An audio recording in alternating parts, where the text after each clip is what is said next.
Welcome to the third episode of our series ahead of the general election, bringing you exclusive interviews with candidates from across the political spectrum. I'm Sameeha, and I'm a researcher here at the Community Policy Forum. We are an independent think tank seeking to promote evidence-based and community-centered approaches to policymaking surrounding the structural inequalities facing Muslim communities in the UK. Our goal with this series is to provide in-depth insights and diverse perspectives on the key issues shaping this election, especially those pertaining to British Muslim communities. We'll hear directly from candidates about their and their party's policies, visions for the future, and how they plan to address the concerns of voters like you. Whether you're still undecided or just want to learn more about where each candidate stands, this series will offer valuable information to help you make an informed decision on election day. And I'm really excited today to be joined by Tommy Sheppard, the SNP MP for Edinburgh East since 2015. He has championed equality and human rights across the world while in Parliament and worked for Palestinian rights, leading calls to stop the war in Gaza. Since the start of June, he has been the honorary president of Portobello Mosque, and before being elected as an MP, he started the Stand Comedy Club, turning it into a successful business. Thank you so much for joining us, Tommy. It's really great to have you. It's a pleasure to be here. Thank you. So I'm not going to delay, but I'm going to launch straight into the first question, which is that a large majority of Muslims consider Palestine to be the most significant issue in this general election. And I just really want to know what your perspective is on this matter. Well, I've been involved in the Palestine solidarity movement for a very long time, long before I entered Parliament.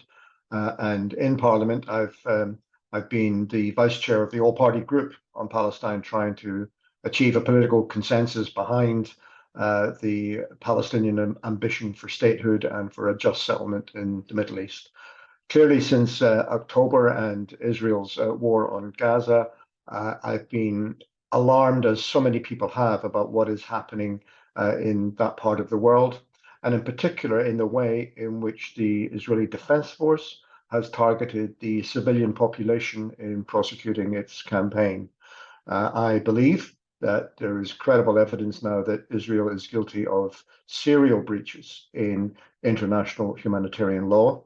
I do not accept that attacking schools and hospitals and aid convoys and civilian populations in any way can be justified by the notion of self-defense. It is disproportionate and it is in breach of international humanitarian law, and I believe Israel needs to be called to account. I've worked closely with the local, well, not just the local Muslim community. I have four mosques in my constituency, which I have an excellent relationship with. But I've worked with the wider community as well on this. I've spoken at many of the rallies that we've had in Edinburgh over the last few months, and I think people know exactly where I stand. I'm not in two minds about this. So I believe that the worst thing, though, for me in what's happening is not what Israel is doing. It's the complicity of the United Kingdom in what it is doing. People are being killed in Gaza with weapons that are made in this country and exported to Israel under license. And that cannot be right. That ought to stop immediately. And in the new parliament, I'm confident there will be a bigger number of people pressing for an immediate arms embargo with Israel.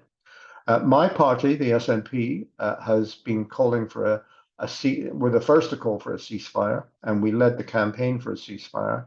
And eventually we dragged the Labour Party into a position of agreeing to that too. And we have constantly advocated this in the House of Commons and outside. And I should also say that there are two other things that we can do in the UK that we're going to move on immediately after the election if we have if we are re-elected to the new parliament. One is the immediate recognition of the state of Palestine. This has been delayed for far too long. And if the Palestinians are to have the same authority and agency and respect in any discussions that take place after this conflict ends on what should come next, then they have to be given the same platform, the same authority as the Israelis. And we do that by recognizing the state of Palestine and giving them equal access to all discussions about their own future. The second thing I think that we should do, and I and my colleagues have pressed for this in the months before Parliament was dissolved, is to have an emergency Palestinian visa scheme in this country to allow Palestinians, particularly those who have been severely injured in the conflict, to come here and get the care and support that they need to be able to rebuild their lives and then be able to go back and play a part in the creation of a new Palestine. So that's a very practical thing that we could do. We've done it in the past for other parts of the world which have been in conflict, and there is no reason why we couldn't extend that support to Palestinians at this point in time. I mean, I have not known any issue that has animated people in this area to the extent that the recent war in Gaza has done. I have had more than 3,000 emails about this from constituents, and that is a lot. I mean, to put it in perspective, that's the last biggest one before that was on Brexit, where I had a lot of approaches from constituents. But this issue trumps that by a big margin.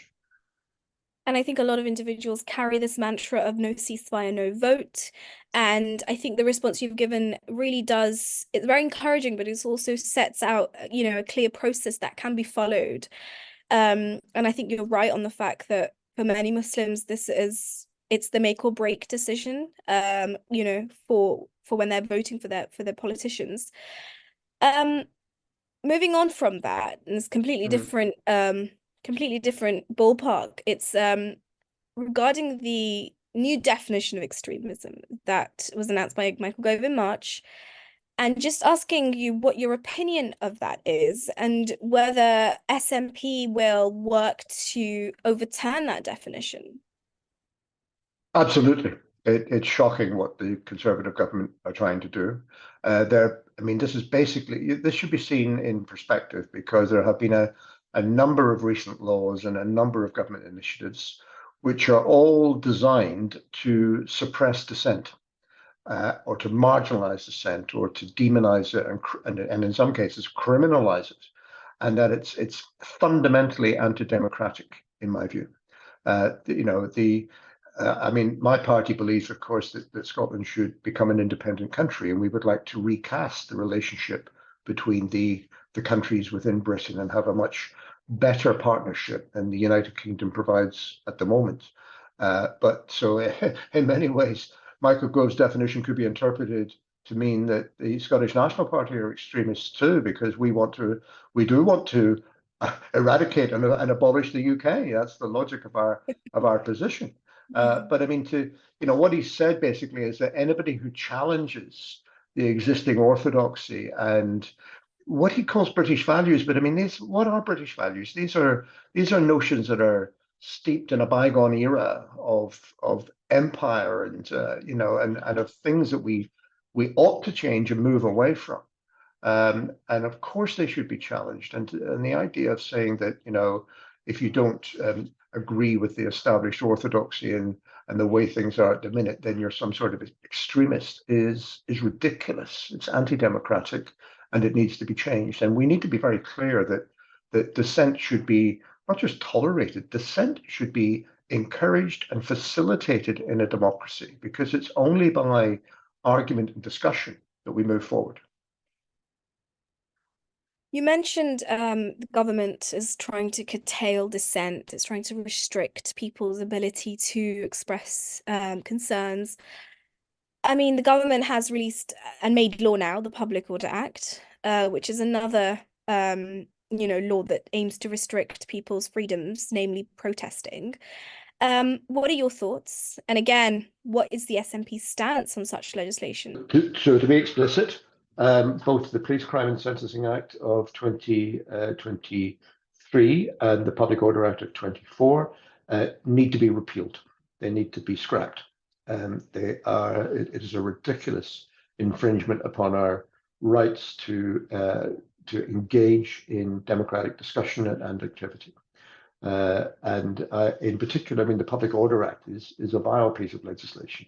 It means that people can be guilty of an offence for carrying a tube of glue, because it could be argued that they're going to, super glue themselves to a building or something. I mean, it is extremely invasive, and completely against the notion of democratic participation. And we need positive legislation which enshrines the right to peaceful protest in this country and makes it clear that people have the right to do that, and no one should stand in their way. Now, I'm not, of course, I think protests should be peaceful. I don't think anybody should have license to attack another person or to be violent. But we have to be clear that, if we're arguing about something and people want to protest, then of course it's going to cause a bit of inconvenience to other people. What would be the point of having a protest if it didn't inconvenience someone? And the way, for example, in which the Public Order Act redefines what is meant by the vicinity of Parliament to effectively widen that and make it impossible for citizens to go to the elected Parliament and protest is really extreme. I don't know if you're familiar with the guy who, for years, has been outside Parliament with a megaphone protesting about Brexit. Hmm. Um, and he's done that for years, and because it's annoyed some of the Tories in their offices and disturbed them, their telephone call or whatever. I don't know what he's done, but he's clearly been an irritant to them. They've now made it criminal for him to do what they're doing. I mean, but just by extending the definition of what parliament is. So Yeah. it's astonishing, really, that this ever went through, and it's part of the Tory campaign to try and keep people in their place and not allow them to protest too much about what's happening to them. Thank you for that, Tommy. I think you've made clear where you stand and where the SNP stands on issues such as Palestine, new definition of extremism, and now, of course, laws that are restricting people's freedoms. But of course, there's the bigger, overwhelming issue, I think, which encapsulates all of this, and that's Islamophobia.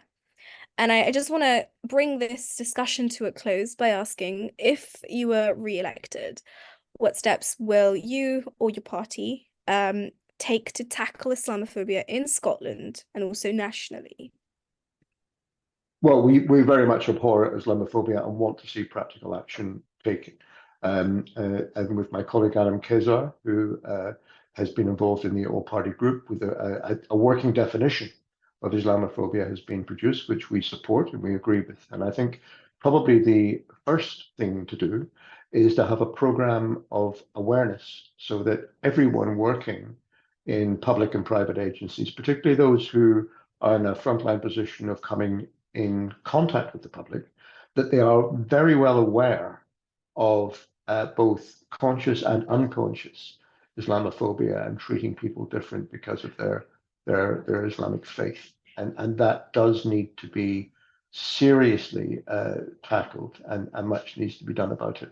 And there's like what people call the everyday racism that just seems to pervade our dialogue now, and it very worrying indeed, of course, to see Nigel Farage and the Reform Party gaining support with this narrative very much at their centre.